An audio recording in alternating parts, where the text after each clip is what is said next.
لیلا پازوکی این روزها در اندونزی مشغول کاره. کار که چه عرض کنم، ساختن و اوراق کردن. نمونش این دوچرخه‌های مسافرکشه که برداشته و برعکس کرده.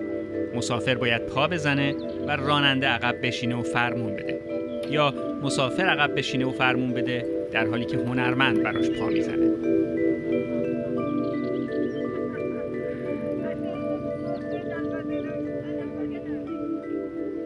سابقه کار لیلا پازوکی در شرق و آسیا البته به پیش از این برمیگرده.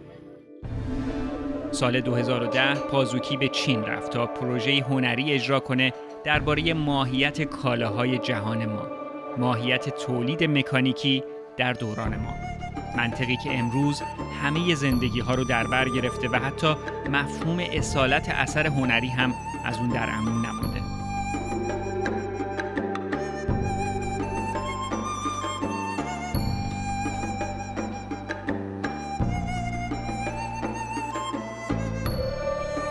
پروژه شروع اولین ایده هاش توی یه دیداری که من تو نشنال گالری داشتم، ایده اصلیشو پیدا کردم.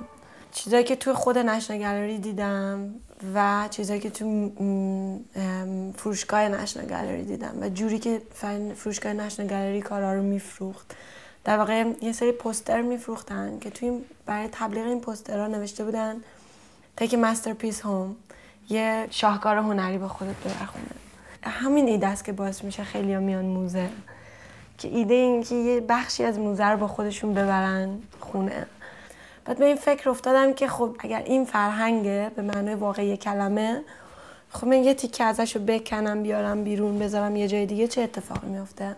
کوچکترین اتاق نشنال گالری رو من انتخاب کردم به اسم اتاق 17A. یه پلن از اتاق 17A ما گرفتیم و این اتاق رو به این فکر افتادم خب تولید دوبارهش کنم، جوری بسازم که از بیرون که میبینید شبیه یه بنایی درست کردیم، توش پرفکت، بیرونش یه ذره لخته، اینکه فقط چوبه، اینکه اصل نیست، اینکه دیوارا از گچ نیست و نشون دادیم از بیرون، ولی تو که میری دوباره فراموش میکنی، کف پارکت چوبه، دقیقاً 1 به 1 اجراش کردیم.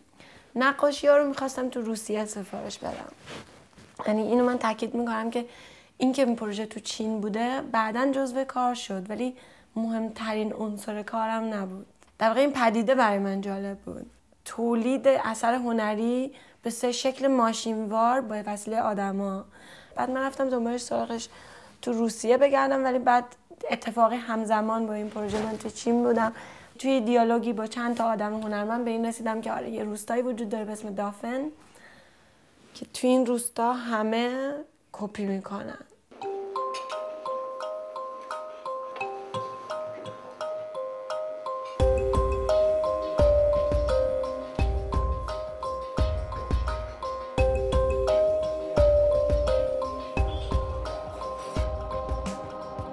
چینو من مثل یه فنومن دیدم، مثل یه پدیده دیدم برای تولید هر چیزی بهش ارزون ترین شکلش.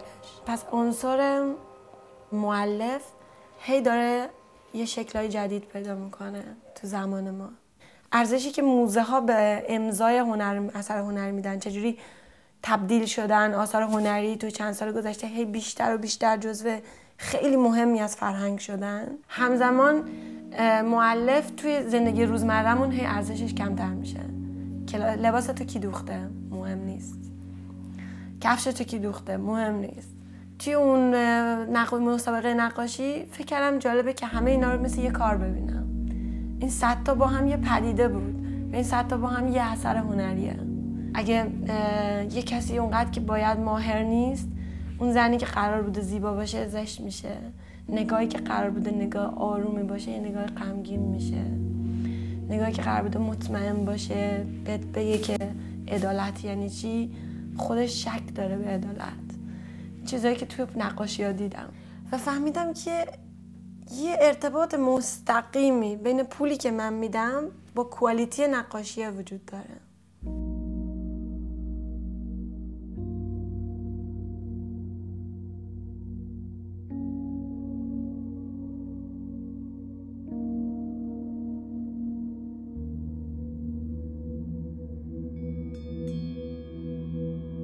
پروژه تجارت عادلانه یا معامله منصفانه چند بخش داشت.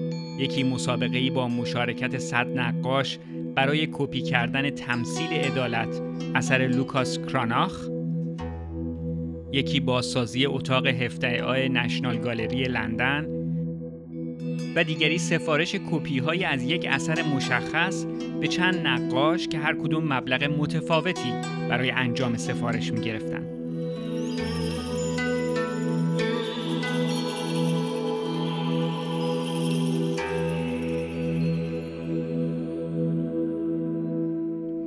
Taking a room from the National Gallery and recreating it. یه اتاق نشنال گالری که یه جای دیگه‌ای بازسازیش کردین الزاماً همون اتاق نیست، هرچند ارجاعاتی به اون اتاق داره. اندازه و جزئیات خیلی دقیق بازسازی شدن، اما کلیت اتاق حالا تبدیل به چیز دیگه‌ای شده. کار لیلا دقیقاً درباره همینه. اینکه به اون اتاق نگاه کنین و بدونین که دارین به یه کپی، یه وانموده اشاره می‌کنین. این وانمودگی خیلی مهمه. اثر تجارت عادلانه در واقع خودش یه وانموده، یه بازسازی در مقیاسی متفاوت از جهانی که خیلی چیزا توش نادرسته.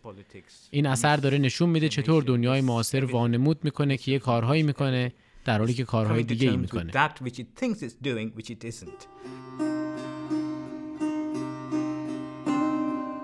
اینکه رفتار سیستم با آثار هنری چطور میتونه نشون دهنده پدیده‌ای عمیق‌تر در سطح جامعه باشه، در اثر دیگه‌ای از لیلا پازوکی با استفاده از شرایط جامعه ایران نشون داده شد. اتفاقی که سانسور در مواجهه با آثار هنری کلاسیک پدید میاره.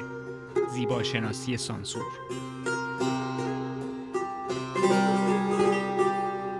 زیباشناسی سانسور که زیباشناسی هر روز ماست.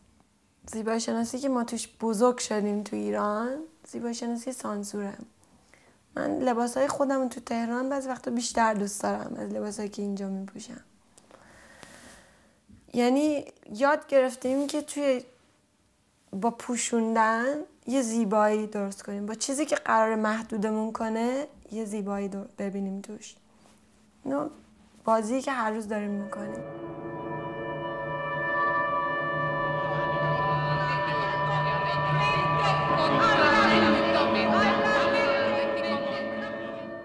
من دانشگاه هنر تهران نقاشی خوندم. کتابخونه دانشگاه بهترین جای دانشگاه بود برای من. اینجایی بود که خیلی دوست داشتم، زیاد میرفتم. بعضی از تصویرها بود که به هر حال به هر دلیلی، بعضیاشون میدونم که حتی خود دانشجوها مخالف بودن. اینا گاهی سانسور شده بودن. ولی همیشه وقتی که دانشجو بودم، بیشتر از اینکه عصبانیشم از اینکه اینا سانسور شدن، پس وقتا فکر می‌کردم چه جذابه این. اون لحظه‌ای که یه تصویری از من میگیرن، رویای من شروع میشه، تصویر دیدن من شروع میشه و چیزایی که من توی اون کاغذ سفید میدیدم گاهی خیلی عمیق شدیدتر بود از چیزایی که اون زیر اون کاغذ سفیده بود.